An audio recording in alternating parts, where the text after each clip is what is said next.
Bugun mamlakatimiz agrar sohasida amalga oshirilayotgan tub islohotlar sohaga ilmiy yondashuv asosida yerdan samarali foydalanish, resurslarni tejash va hosildorlik salmog'ini oshirishga qaratilgan. Asosiy maqsad xalqimiz dasturxonini to'ldirish, ichki bozorda arzonchilikni ta'minlash hamda dehqonlar daromadini oshirishdan iborat bo'lib, ushbu yo'nalishda olib borilayotgan ishlar o'zining amaliy natijalarini bermoqda. Davlatimiz rahbarining 2025-yil 10-dekabr kuni qishloq xo'jaligi xodimlari bilan o'tkazgan muloqotida ham erishilgan yutuqlar e'tirof etilgan holda hosil yetishtirish, uni qayta ishlash, eksport qilish, umuman olganda qo'shilgan qiymat zanjirini yaratish bo'yicha muhim ustuvor vazifalar belgilab olindi. Qayd etilishicha, joriy yilda mamlakatimizda 891 ming gektar maydonda yangi agrotexnologiyalar asosida paxta yetishtiriladi. Ko'sak qurti, gerbitsidlar, sho'rlanish va suv tanqisligiga chidamli xorijiy navlar ekiladigan maydonlar 2 baravar oshirilib, 500 ming gektarga yetkaziladi. Shuningdek, Shinjon tajribasi asosida 300 ming gektar yerga chigit ekish rejalashtirilgan. G'allachilik sohasida ham sho'r, suvsizlik va issiqqa chidamli yangi navlarni yaratish bo'yicha ilmiy izlanishlar yanada kuchaytiriladi. Shu bilan birga yangi bog' va tokzorlar tashkil etish, mavjudlarini yangilash bo'yicha 3 yillik dastur qabul qilinishi belgilangan. Albatta, bunday islohotlarni samarali amalga oshirishda xalqaro tajribani o'rganish, qishloq xo'jaligi xodimlarining bilim va malakasini oshirish muhim ahamiyat kasb etadi. Uchrashuv davomida Prezident tomonidan qishloq xo'jaligi sohasida ilg'or xorijiy tajribalarni o'rganish maqsadida fermer xo'jaliklari rahbarlari va xodimlarini chet el davlatlarida o'qitishni tashkil etish bo'yicha aniq topshiriq berilgan edi. Ana shu topshiriq ijrosini ta'minlash maqsadida yaqinda Toshkent viloyatida 15 nafar fermer Xitoy Xalq Respublikasiga borib, qishloq xo'jaligi sohasida faoliyat yuritayotgan kompaniyalar tajribasi bilan bevosita tanishdi. Safar doirasida viloyat fermerlari Xitoy davlatining yirik kompaniyalari vakillari bilan muloqot o'tkazdi. Toshkent viloyati qishloq xo'jaligining taqdimoti o'tkazildi. Viloyat fermerlar kengashida tashkil etilgan davra suhbati aynan ushbu safar tafsilotlariga bag'ishlandi. Orttirilgan tajribalarni ommalashtirish hamda sohaga qaratilgan e'tibor va uning samarasi haqida so'z bordi. Xitoyga borib kelgan fermerlarimiz bilan birgalikda shu suhbatda men ham qatnashdim. Men o'zim faqat shu paytgacha mahalliy navlardan foydalanib kelganman. Xitoyga borib kelgan fermerlarimiz bilan ular bizga Telegram guruhimizga tashlab berib, shularni ko'rib, ular bilan yuzma-yuz suhbatlashib, o'zim shunga amin bo'ldimki, biz ham shu texnologiyaga o'tishimiz kerak. Biz ham 40 sentner, 40 sentnergacha olyapmiz, lekin bu xitoyliklardagi 60-70 sentnerlar olayotganini bular hozir isbotlab beryapti. G'allalarni plyonka ostiga ekib, men bunga ishonmagan edim. Urug'dan 94 tub boshoq olish ko'rmaganman-da. Bizda endi hozir 6 ta 7 ta tupladi shu kunga. Boring 12 tagacha tuplar bizda, o'zimizda. Biz endi 270 kilodan ekanmiz. Bular 80 kilo, 90 kilo ekyapti. Paxtachilikda ham xuddi shunaqa, urug'chiliklarimizda ham. Ma'lumotlarga ko'ra, yaratilgan qulay shart-sharoitlar va berilgan imtiyozlar natijasida o'tgan yili Toshkent viloyatida jami 6,3 million tonna yoki 23,4 trillion so'mlik qishloq xo'jaligi mahsuloti yetishtirilib, 2024-yilga nisbatan 112% o'sish ta'minlandi. G'allachilik sohasida 828 ming tonna hosil olindi. 123 ta fermer xo'jaligi gektaridan 100 sentnerdan ortiq hosil yetishtirishga erishdi. Paxtachilikda esa 45,5 ming gektar maydondan viloyat tarixida ilk bor gektariga o'rtacha 46 sentnerdan jami 206 ming tonna paxta hosili olindi. 71 ta fermer xo'jaligi gektariga 60 sentnerdan yuqori hosil yetishtirishga muvaffaq bo'ldi. Fermerlarning ta'kidlashicha, xorijiy davlatlar qishloq xo'jaligida qo'llayotgan ilg'or tajribalarni joriy etish, hosildorlikni oshirish bilan birga suv va boshqa resurslarni tejashda ham katta imkoniyatlar yaratadi. Viloyat fermerlari Xitoy Xalq Respublikasining Sunyan shahrida urug'chilikka ixtisoslashgan paxta dalalarida bo'lib, ushbu tajribalarning amaliy samarasini o'z ko'zlari bilan ko'rishdi. 4-oktyabr kuni ekilgan paxta bu. Birma-bir har bitta mutaxassis bilan gaplashdik. So'rayapmiz, nega buni baland bo'yi, balandligini sababi hosildorlikni garovi deb to'g'ridan-to'g'ri aytishyapti. Uchtaga ekilgan, mana o'rtada tomchilar sug'orish. Mana tomchilar sug'orish qilingansi, ikkita paxtani o'rtasiga qo'yilgan. Bu yerda shu 1 gektariga 150 ming ko'chat ekilgan. Endi 50 tadan, 30 tadan, 40 tadan tepasi 70-80 tagacha hosil element to'plagan. Ishlash hali ketyapti. Hali foyda element hali g'uncha turibdi. Bog'lab qo'ygan dehqonchasiga qilib. Shundan keyin mana hosildorga bog'lagandan keyin o'zlariga tajriba uchun qilganmi? Fermerligimiz paxtachilik, g'allachilikka ixtisoslashtirilgan 95 gektar yer maydonimiz bor, sug'oriladigan yer maydonimiz. 2026-yil hosili uchun 50 gektarga g'alla ekkanmiz, 45 gektarga paxta ekamiz. 2025-yil g'alladan 65 sentnerdan g'alla olganmiz.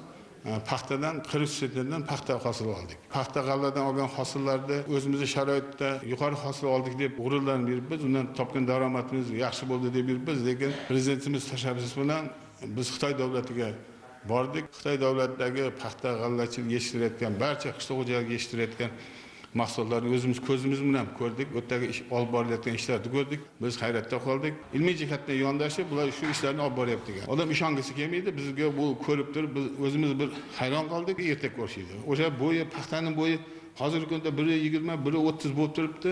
Paxtaning ichiga kirdik, ko'rsaklar mana bugun ertaga ochilaman deb turibdi ko'chat. Har bitta ko'chatda 54 ta, 55 ta sanadi ko'sakni. 50 sentnerdan 80 sentnergacha paxta olar ekan. Hammasi o'sha tomchilatib sug'orish, plyonka ostiga ekkan, yana qo'shqatar qilib ekkan paxtalar. Ayol kishi bitta o'zi shu narsani boshqaryapti. Hammasi avtomatlashtirilgan. O'sha dori solishlarda ham o'sha tomchilash orqali dorilar solyapti. Texnika ishlov bermas ekan. U yerda chigit ekkandan keyin boshqa texnika kirmas ekan. 15-oktyabrda paxtani ekkan ekan, 15-marta terib olamiz deyapti, bo'lamiz deyapti. Yoz fazlida keyin yana qayta ekaverar ekan. O'sha hosilni olgandan keyin ular yil bo'yi bu yerda qish bo'lmas ekan. Yil bo'yi o'sha qishloq xo'jaligini ekinlarni ekish, ular yig'ish hammasi sharoit bor ekan, ob-havo. Bizning sharoitimizda plyonka ostiga ekiladigan bo'lsa, hozirgi aprel oyini 4-5-yillarda biz ekishni boshlaymiz biz o'zimizda. Har yil shunaqa bekkanmiz. Lekin o'shani mart oyida iqlim ob-havoga qarab turib, mart oyida o'sha plyonka ostiga ekadigan bo'lsak, o'sha ob-havoga qarab turib, qo'rqmasdan shunaqa qilib eksak bo'ladi. Paxtani o'sha sug'orishda o'zimiz oddiy o'sha ariqda sug'orayotgan bo'lsak, ularda o'sha tomchilatib sug'orishlar. Ko'p fermerlarimiz, shaxsan o'zim ham paxtani o'sha tomchilatishga qanaqa bo'lar ekan, o'sha boyaga suv solib chanqab qolmasmikan, tomchilatib sug'orishni yetkiza olamizmi, yetkiza olmaymizmi degan xayol haqiqatan o'zimizda bor. Lekin u narsani biz Xitoydagini ko'rib kelganimizdan keyin shunga ishonch hosil qildik. Biz ham o'sha narsani qilsa bo'ladi. Agar biz o'sha Xitoy texnologiyasiga yondashib shu ishlarni amalga oshiradigan bo'lsak, bir 50-60% ga suvni tejatsak bo'ladi.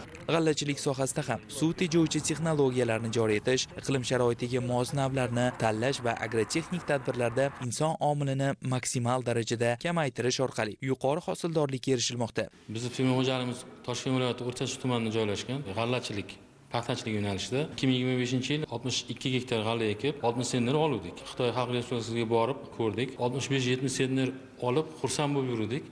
Lekin biz borgan joyimizda hozirgi kunda g'allalarni ko'rdik. U yerda eng kami 120-150 sentner g'alla olyapti.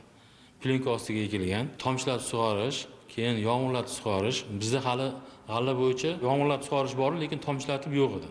Biz borib tomchilatishni ham ko'rdik. Bitta tubda o'rtacha o'zimiz hisobladik, 91 ta boshoqsan ko'rdik. U degani biz o'rtacha hisob kitob qilsak 120-150 sentnergacha g'alla olsa bo'lar ekan. Hayron qolganimiz, ular dron xizmatidan ko'proq foydalanyapti. Oziqlantirishda, suspenziyalarni sepishda, stimulyatorlarni sepishda asosan dron xizmatidan foydalanar ekan. Bizda texnika kirgizamiz, yeri qotiradi, yo'qotishlar ko'proq bo'ladi. Shuni hisobidan ham biz hosil tutqizamizda. O'sha yangi texnologiyaga o'tishimiz kerak, o'tmasak bo'lmaydi. Biz kelishdik, texnologiyalarni hammasini bizga o'rgatib 2027-yil hosilini xudo xolasa birgalikda yetishtiramiz. Joriy yilda viloyatda mavjud 13,7 ming gektar uzumzorning 2,9 ming gektari rekonstruksiya qilinib, 4,7 ming gektari beton ustunlarga ko'tariladi. Shuningdek, 400 gektar maydonda sanoatlashgan, danaksiz va eksportbob uzum navlari ekiladi. Piskent tumanida esa 400 gektar yerda Farg'ona usuli asosida yangi uzumzor barpo etiladi. Bundan tashqari, uzumchilik xo'jaliklari hududida jami 24 ming tonna sig'imga ega bo'lgan 350 ta kichik muzlatgich qurilishi rejalashtirilgan. Albatta, bunday yirik marralarni egallashda ham xalqaro tajribani joriy etish va xorijiy investitsiyalarni jalb qilish muhim hisoblanadi. Viloyat delegatsiyasi mazkur yo'nalishda ham muayyan natijalarga erishib, qator hamkorlik bitimlarini imzoladi. Ekin yer maydoni 127 gektarni tashkil qilib, ko'p tarmoqli fermer xo'jaligi sifatida faoliyat yuritib kelyapmiz. 2026-yildan boshlab eskirgan bog' o'rnimizda uzumchilikni rivojlantirishni reja qilib turibmiz. Tajriba o'rganish uchun Xitoy Xalq Respublikasiga bordik, hamda u yerda korxonasida bo'ldik. Ular ko'p tarmoqli meva sabzavot sohasi bilan shug'ullanar ekan. Shu jumladan uzumchilik sohasini ham ko'rib, atroflicha yaxshi o'rganib chiqdik. Masalan, bizda 1 gektar yer maydonidan 10-15 tonna mahsulot hosil olinadigan bo'lsa uzumdan, ularda 40-45 tonnalab hosil olinar ekan. Bizda masalan 2000-3000 ta ko'chat ekiladigan bo'lsa, ularda 300 ta ko'chat bilan shu bizdan 3-4 barobar yuqori hosil olar ekan. Asosan uzumlar ichki bozorga hamda vinochilikka ketib, uncha ko'p daromad keltirmaydigan bo'lsa, bularda asosiy qismi eksportga hamda yuqori baholarga sotilar ekan. Masalan 300 ta ko'chatga, boyagi 2-3 ming ta ko'chatga beriladigan o'g'itlarni kamroq berilib, u tomondan ham masalan yutug'i bor ekan. Keyin u yerda asosiy sug'orishlari tomchilab sug'orish orqali bo'lar ekan. Suvdan ham ancha tejaladi.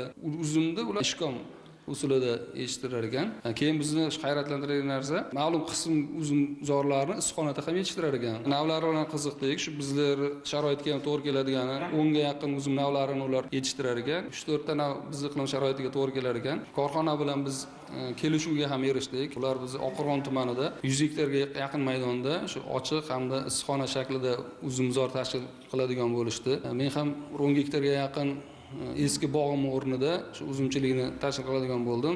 Ular bilan kelishuvlarga erishdik. Uni agrotexnikalarni qanday yetishtirish yo'l yo'riqlarini hammasini o'rgatib tushuntirib berishadigan bo'ldi. Eksportga yo'naltiradigan bo'lsak, fermer xo'jaligimiz daromadlari ham ancha ko'tariladi. Yangi ish o'rinlari yaratamiz. Bitta zangda shu ekkan uzum, bir tup uzum 10 metr, 12 metr oraliqqa ekilar ekan.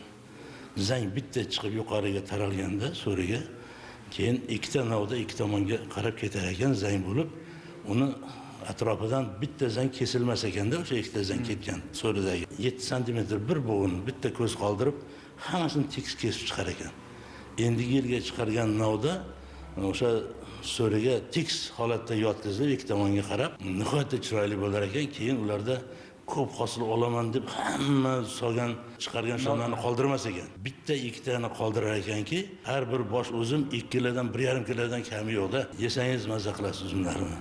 Ko'chatlarini sotib olib keldim Farg'onadan, Quvat tumanidan. Vatar navini shu usulda yetishtirib, xuddi ana shunday qilib ishkamlarda serhosil olishni mo'ljallab niyat qilib keldim. Shuningdek, uchrashuvlar davomida xorijiy kompaniyalar vakillari O'zbekistonda pomidor yetishtirish va uni eksport qilishga qiziqish bildirishdi. Qulupnaychilikni rivojlantirish bo'yicha takliflar qabul qilinib, mazkur yo'nalishda qo'shma loyihalarni amalga oshirish bo'yicha muzokaralar davom ettirilishi belgilandi. Xitoy davlatida bir 4 ta provinsiyasida bo'ldik. Har bir provinsiyasida alohida ekin ekilgan. Bu yerda albatta bizga nisbatan haqiqatda dehqonchilik ancha oldinga surilib rivojlanib ketgan.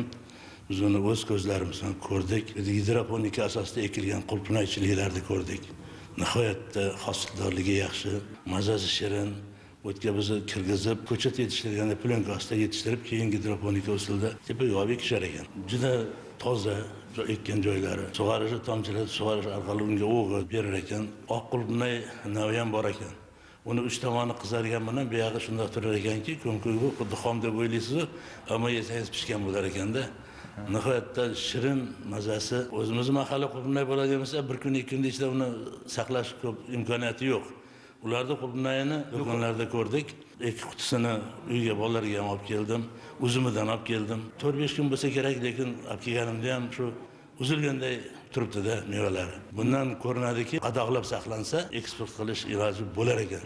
Mahalliy fermerlar xitoylik dehqonlarning dala chetlaridan qanday foydalanayotgani bilan qiziqdi. To'g'ri, bizda ham mazkur yo'nalishda juda katta natijalarga erishilyapti. Biroq xorijiy tajribani qo'llash ish samaradorligini yanada oshirishi qayd etildi.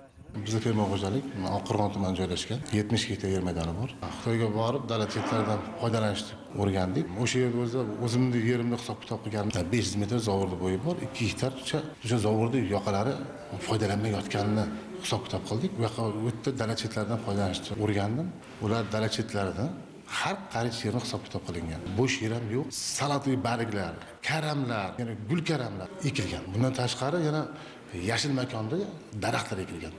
Daraxtlar ham har xil navli yomg'irdan sug'orish, o'sha ko'ylaqlarga daraxtlar tomchilatib sug'orish. Buni o'rgansa bo'ladigan, o'sha tajribani betkapga qo'llaydigan. Biz ham dala chetlariga e'tibor beryapmiz, lekin u darajada emas.